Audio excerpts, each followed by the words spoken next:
একদিন আমাকে মনে পড়বে, কিন্তু সাহস করে ফোন দিতে পারবে না। লজ্জায় নিজেকে সংবরণ করবে।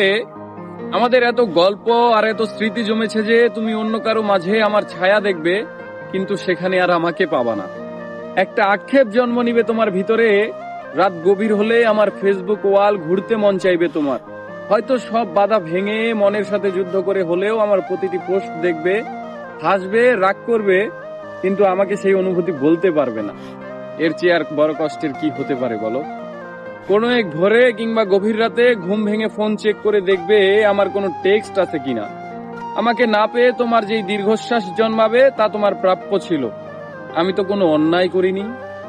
এখন যার সাথে আছো তাকে নিয়ে যতই সুখে থাকো, যতই ভালো থাকো, আমি জানি আমাকে তোমার মনে পড়বেই, কারণ আমি তোমাকে ঠকাইনি। তার সাথে কাটানো প্রতিটি সুখময় মুহূর্তে আমি থাকবো তোমার মস্তিষ্কের একটা কোণে। এর চেয়ে বড় শান্তির আর কি হতে পারে বলো?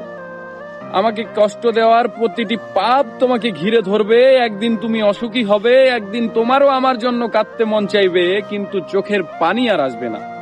এক শীতে সমুদ্রে স্নান করতে যাবে, সাথে প্রিয় মানুষটা থাকবে, অথচ সেখানে আমার থাকার কথা ছিল। এক জ্যোৎস্নার রাতে আকাশ দেখে তোমার চোখের কোণায় পানি জমবে।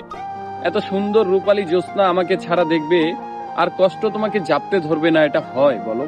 একদিন আমাকে দেখার জন্য আকুল হবে, রাস্তায় খুঁজবে, পাবে না। সেদিন আঘাত লাগবে, সেদিন বুঝবে কি অন্যায় করেছো। একদিন বুঝবে ভালো একটা সম্পর্ক শেষ করে কেউ ভালো থাকে না। একদিন বুঝবে কথা দিয়ে কথা না রাখাটাও একটা অন্যায়।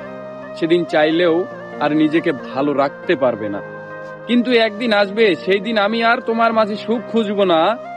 আমি না চাইতেও তোমার দেওয়া প্রতিটি অবহেলা একদিন আমার জীবনে অন্য কারো মাধ্যমে সুখ হয়ে ফেরত আসবে, কিন্তু আমি আর তোমাকে মনেও করব না।